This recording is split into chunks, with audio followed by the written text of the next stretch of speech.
மாற்கு 11ஆம் அதிகாரம்.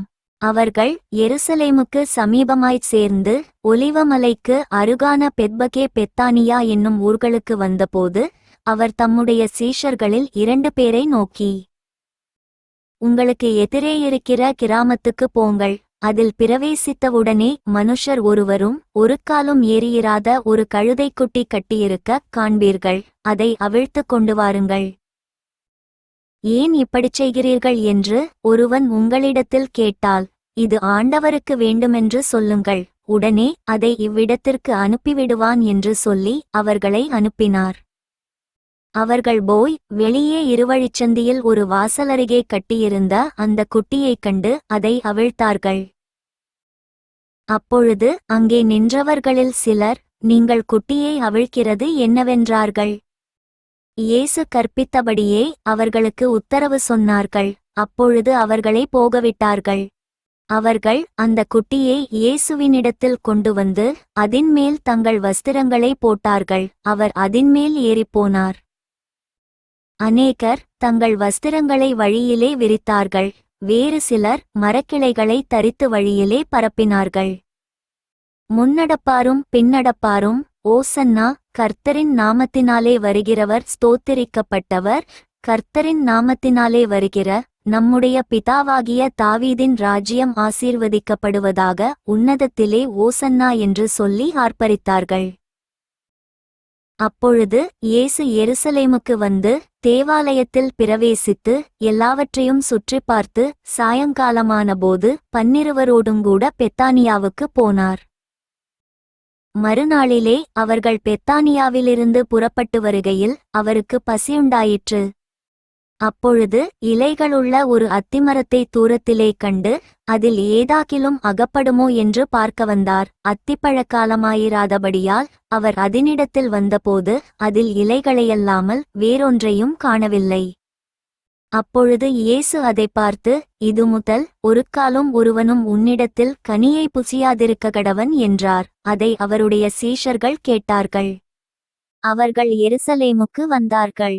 இயேசு தேவாலயத்தில் பிரவேசித்து ஆலயத்தில் விற்கிறவர்களையும் கொள்ளுகிறவர்களையும் துரத்திவிட்டு காசுக்காரருடைய பலகைகளையும் புறா விற்கிறவர்களுடைய ஆசனங்களையும் கவிழ்த்து, ஒருவனும் தேவாலயத்தின் வழியாக யாதொரு பண்டத்தையும் கொண்டு போகவிடாமல், என்னுடைய வீடு எல்லா ஜனங்களுக்கும் ஜெப வீடு எண்ணப்படும் என்று எழுதியிருக்கவில்லையா?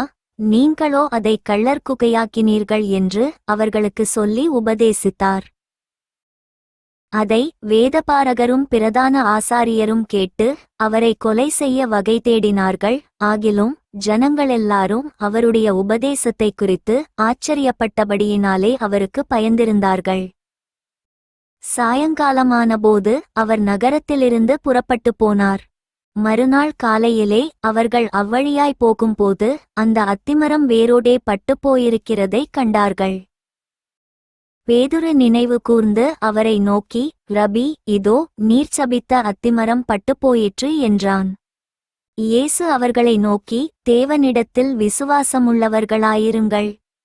எவனாகிலும் இந்த மலையை பார்த்து, நீ பெயர்ந்து சமுத்திரத்திலே தள்ளுண்டு போ என்று சொல்லி தான் சொன்னபடியே நடக்கும் என்று தன் இருதயத்தில் சந்தேகப்படாமல் விசுவாசித்தால் அவன் சொன்னபடியே ஆகும் என்று மெய்யாகவே உங்களுக்குச் சொல்லுகிறேன்.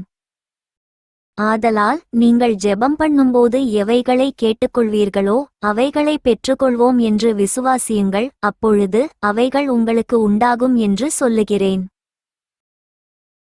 நீங்கள் நின்று ஜெபம் பண்ணும்போது ஒருவன் பேரில் உங்களுக்கு யாதொரு குறை உண்டாயிருக்குமானால், பரலோகத்திலிருக்கிற உங்கள் பிதா உங்கள் தப்பிதங்களை உங்களுக்கு மன்னிக்கும்படி அந்த குறையை அவனுக்கு மன்னியுங்கள்.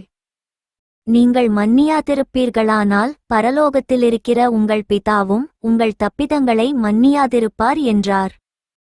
அவர்கள் மறுபடியும் எருசலேமுக்கு வந்தார்கள்.